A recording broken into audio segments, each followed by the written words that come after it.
Connective tissue के बाद next आते हैं हमारे एनिमल टिश्यू के अंदर मस्कुलर टिश्यू। और मस्कुलर टिश्यू को हमने 3 कैटेगरी में डिवाइड किया हुआ है। 3 टाइप के होते हैं, स्केलेटल मसल, स्मूथ मसल और कार्डियक मसल। और अब इन्हीं के बारे में वन बाय वन हम एक एक करके डिस्कस करेंगे। स्केलेटल मसल, स्केलेटल मसल्स जो होते हैं इनको हम स्ट्राइप्ड मसल या स्ट्रेटेड मसल भी बोलते हैं, क्योंकि इनके अंदर स्ट्राइप बनी होती है। जैसे ज़ेब्रा को देखा, ज़ेब्रा में होता है ना एक ब्लैक लाइन फिर एक वाइट लाइन, इस तरीके से इनके अंदर भी स्ट्राइप्ड यानी कि लाइनिंग्स होती हैं, इसलिए इनको स्ट्राइप्ड मसल या फिर स्ट्रेटेड मसल्स भी बोलते हैं। ये नेचर में वॉलेंट्री मसल होते हैं। वॉलेंट्री मसल यानी कि हमारी इच्छा शक्ति से काम करती है, हमारी मर्जी से काम करती है। उसके बाद अगर इनकी बात करें, हमारे जो स्केलेटल मसल्स होती हैं वो हमारे लिम्स के, फेस के और नेक जैसे रीजन के एरिया में फाइंड आउट होती है। यानी कि कुल मिला के जितने भी ऐसे रीजन हैं, जितने भी ऐसी मसल्स हैं जो हमारी मर्जी से काम करती है, आप ये मान लीजिए कि वहाँ पर स्केलेटल मसल ही प्रेजेंट है। सोच के देखिए, आपका हाथ आपकी मर्जी से काम करता है, आपका पैर आपकी मर्जी से काम करता है, आप अपने गर्दन को अपने हिसाब से घुमा सकते हैं। तो यहाँ पर इन इन पोर्शन पर कौन सी मसल प्रेजेंट है? स्केलेटल मसल प्रेजेंट है। इसके अलावा ये लोकोमोशन में भी हेल्प करते हैं। लोकोमोशन मतलब एक जगह से दूसरी जगह जाने में भी हेल्प करती है। इसके बाद अगर इनमें प्रेजेंट जो सेल होती है उनके बारे में अगर बात करें, तो ये जो सेल होती है वो सिलेंड्रिकल होती है, यानी कि लंबी लंबी सिलेंड्रिकल शेप में होती है। अनब्रांच्ड होते हैं, यानी कि एक दूसरे से जुड़ी हुई नहीं होती, गुच्छे में प्रेजेंट नहीं होती। और मल्टी न्यूक्लिएटेड होते हैं। मल्टी न्यूक्लिएटेड मतलब कि एक सेल के अंदर बहुत सारे न्यूक्लियस प्रेजेंट होते हैं। तो यहाँ पर स्केलेटल मसल समझ में आया, ठीक है। स्केलेटल मसल के बाद नेक्स्ट आती है स्मूथ मसल। स्मूथ मसल्स को हम अनस्ट्रेटेड मसल्स भी बोलते हैं, और ये होती है इनवॉलेंट्री नेचर में। इनवॉलेंट्री मतलब ये हमारी इच्छा से काम नहीं करती, इन पे हमारी इच्छा नहीं चलती।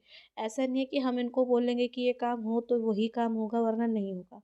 इनकी सेल की अगर बात करें तो इनकी सेल जो होती है वो स्पिंडल शेप की होती है और यूनी न्यूक्लिएटेड होती है।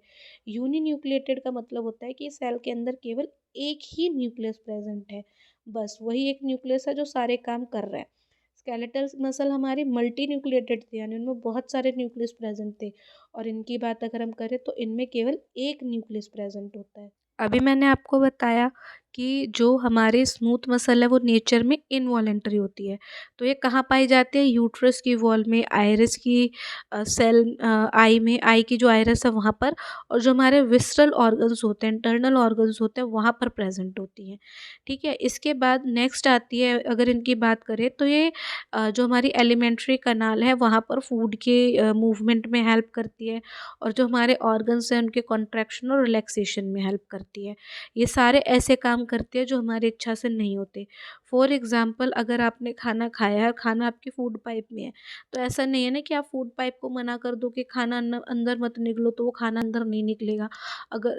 अगर खाना आपने चबाया है तो वो आपके माउथ से उस ईसोफेगस से होता हुआ है आपके स्टमक तक जाएगा ही। तो समझ में आया कि इनवॉलेंट्री एक्शन कौन से होते हैं। लास्ट अगर मस्कुलर टिश्यू में हम बात करें तो मस्कुलर टिश्यू के अंदर आता है आपका कार्डिक मसल्स। कार्डिक मसल्स की अगर हम बात करें तो जो इनकी सेल्स होती हैं वो ब्रांच्ड होती है, यानी कि गुच्छे में प्रेजेंट होती है, जुड़ी हुई होती है, सिलेंडर शेप में होती है, स्ट्रेटेड होती है और न्यूक्लिएटेड होती है, यानी उसमें एक ही न्यूक्लियस प्रेजेंट होता है। और कार्डिक मसल्स स्पेशली आपके हार्ट में प्रेजेंट होती है, और इनका काम हमारे हार्ट की रिदमिक कॉन्ट्रैक्शन को कंट्रोल करना है, साथ के साथ हार्ट की हेल्प करना है ताकि वो ब्लड को पंप कर सके सभी बॉडी ऑर्गन्स पे।